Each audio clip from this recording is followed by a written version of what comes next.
ऐसी क्या वजह है कि ट्रंप ज्यादातर वॉर फ्रंट जो तेल के हब्स हैं उनके ऊपर कर रहे हैं? सोचिए जरा, जवाब आपको बाद में देंगे।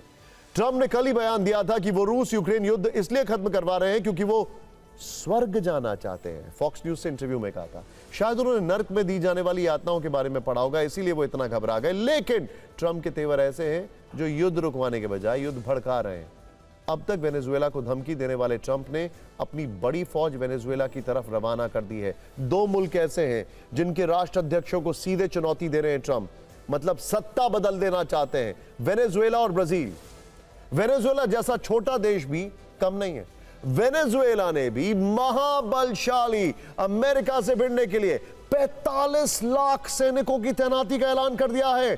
ग्लोबल एक्सपर्ट्स इसे दुनिया में नए वॉर फ्रंट के तौर पर देख रहे हैं। आज हम अमेरिका और वेनेजुएला की लड़ाई पर फिक्र की कई फाइलें खोलने वाले हैं, लेकिन शुरुआत फिक्र की इसी सबसे अहम वीडियो फाइल से करते हैं। इन तस्वीरों में आप अमेरिकी फौज का बड़ा मूवमेंट देख सकते हैं। अमेरिका ने अपने 4000 मरीन्स, जो कि उनके टॉप सोल्जर्स हैं, उनके साथ बड़ी फौज को दक्षिण कैरिबियन सागर की तरफ रवाना कर दिया है। अमेरिकी फौज के इस डेवलपमेंट में न्यूक्लियर पावर्ड सबमरीन के साथ डिस्ट्रॉयर और जासूसी जहाज भी शामिल हैं। दावा किया जा रहा है कि ट्रंप ने गुप्त आदेश पर हस्ताक्षर किए हैं, जिसमें लैटिन अमेरिका में ड्रग संगठनों को निशाना बनाने के बहाने मिलिट्री ऑपरेशन करने की इजाजत है। एक्सपर्ट्स का मानना है कि ट्रंप का असली मकसद वेनेजुएला को धमकाना है और वहां पर सत्ता परिवर्तन करना है। एक्सपर्ट्स ये भी कह रहे हैं कि ट्रंप अपने लिए एक नया वियतनाम बनाने वाले हैं।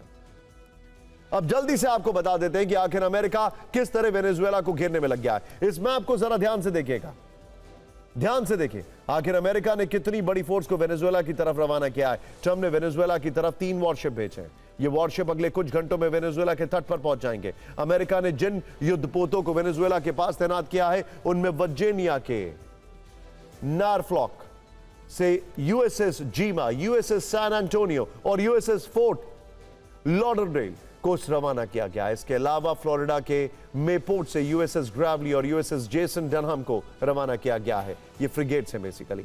पनामा नहर के पास यूएसएस सैमसन और कुराकाओ द्वीप के पास यूएसएस मियानापोलिस तैनात कर दिए गए हैं। इसके साथ ही न्यूक्लियर अटैक सबमरीन की भी तैनाती की गई है। यानी आप समझ सकते हैं कि आखिर किस तरह अमेरिका ने वेनेजुएला के खिलाफ अप्रत्यक्ष रूप से युद्ध का ऐलान कर दिया है। और वेनेजुएला की बड़ी ताकत न सिर्फ उनकी ऑपरेशनल फोर्स है, लेकिन उनके पास एक बहुत बड़ा माफिया है जो मादुरो के लिए जान देने के लिए तैयार रहता है। अमेरिकी एक्शन के खिलाफ राष्ट्रपति निकोलस मादुरो को दुनिया के सबसे बड़े ड्रग तस्करों में से एक बताया था। ट्रंप प्रशासन ने 8 अगस्त को मादुरो की गिरफ्तारी के लिए इनाम की राशि को बढ़ाकर 435 करोड़ रुपए कर दिया। इसके बाद ट्रंप और मादुरो के बीच जो बयानबाजी हुई, उसमें शब्दों की मर्यादा शून्य। आप भी देखिए ट्रंप और मादुरो ने एक दूसरे के लिए क्या क्या नहीं कहा। ट्रंप ने सेना भेजने की धमकी देते हुए कहा कि मादुरो लोकतांत्रिक राष्ट्रपति नहीं बल्कि एक तानाशाह है। इस पर मादुरो ने जवाब दिया कि दम है तो गिरफ्तार करके दिखाओ। ट्रंप ने कहा मादुरो को गिरफ्तार कर जेल भेज देना चाहिए। इस पर मादुरो ने जवाब दिया, मैं यही इंतजार कर रहा हूं, आने में देर मत करना। ट्रंप ने कहा मादुरो ने वेनेजुएला को भूख और गरीबी में धकेला है। इस पर मादुरो ने जवाब दिया, मिस्टर कायर, एक आम आदमी से भिड़ने की कोशिश मत करना। ट्रंप ने कहा मादुरो का गैंग माफिया की तरह दौलत कमा रहा है। इस पर मादुरो ने कहा कि अमेरिका पागल हो गया है। यानी दोनों के तेवरों से साफ है कि अगर किसी ने भी लाइन क्रॉस की तो जल्दी दुनिया में एक और युद्ध छिड़ने से कोई नहीं रोक सकता। अगला ग्राफिक्स दिखाने से पहले आपको एक बड़ा फैक्ट बताते हैं जिससे इस खबर की शुरुआत की थी कि आखिर दुनिया के जितने भी तेल हब्स हैं उनको अमेरिका टारगेट कैसे और क्यों कर रहा है। ध्यान से देखिए, बाइडेन के आखिरी साल में अमेरिका दुनिया का लार्जेस्ट ऑयल प्रोड्यूसर बन गया, लेकिन खरीदने वाला कौन है? प्रोड्यूस तो कर रहे हो आप। वेनेजुएला का तेल सबसे अच्छा माना जाता है दुनिया में और वो ब्लैक मार्केट में बिक रहा है। अमेरिका अब वेनेजुएला को टारगेट कर रहा है। ईरान का तेल मार्केट में बिकता है, ईरान को टारगेट कर चुका है। रशिया का तेल मार्केट में बिकता है, रशिया को टारगेट कर चुका है। ओपेक जो है वो लगभग अमेरिका के कहने पर चलता है, इसीलिए अमेरिका के टारगेट पर अब वेनेजुएला है। क्योंकि प्रोड्यूसर तो अमेरिका है, लेकिन परचेजर कौन है? परचेजर तो इन कंट्रीज के तेल वाले। आखिर अमेरिका वेनेजुएला के राष्ट्रपति से इतना नाराज क्यों है? निकोलस मादुरो पर अमेरिका ने क्या आरोप लगाए, जल्दी से यह भी देख लेते हैं। अमेरिका ने कहा कि निकोलस मादुरो दुनिया के सबसे बड़े नार्को तस्करों में से एक है। मादुरो की ड्रग तस्करों के साथ साठगांठ है। मादुरो अमेरिका में फेंटानिल मिला कोकीन भेज रहे हैं। वर्ष 2020 में मैनहट्टन की अदालत में मादुरो के खिलाफ आरोप तय किए गए। मादुरो पर संघीय अदालत में नार्को टेररिज्म और कोकेन तस्करी के आरोप लगाए गए। वर्ष 2024 में राष्ट्रपति चुनाव में मादुरो पर धोखाधड़ी के आरोप लगे। इसके अलावा अमेरिका ने मादुरो पर वेनेजुएला में मानवाधिकारों के उल्लंघन का भी आरोप लगाया, लेकिन मादुरो ने हर बार इन आरोपों से इनकार करते हुए अमेरिका को खुली चुनौती दी है। वैसे अंग्रेजी में एक शब्द होता है वॉर मॉन्गरिंग। राजनीति और कूटनीति में इसका अर्थ होता है जब कोई नेता, सरकार या संगठन जानबूझकर ऐसी भाषा इस्तेमाल करें या ऐसी नीतियां बनाएं जिनसे तनाव और युद्ध के हालात बने। इसमें कई चीजें शामिल होती हैं, जैसे पड़ोसी देशों को लगातार धमकाना, मीडिया और भाषणों में युद्ध का माहौल बनाना, छोटी छोटी घटनाओं को बड़ा करके युद्ध की तैयारी दिखाना। ट्रंप भी ऐसा ही कुछ करते दिखाई दे रहे हैं। ट्रंप इन दोनों रूस और यूक्रेन युद्ध खत्म करवाने के लिए काफी जोर लगा रहे हैं। इसके साथ ही ये भी डील कर रहे हैं कि वो नेटो को लगातार हथियार बेचते रहे।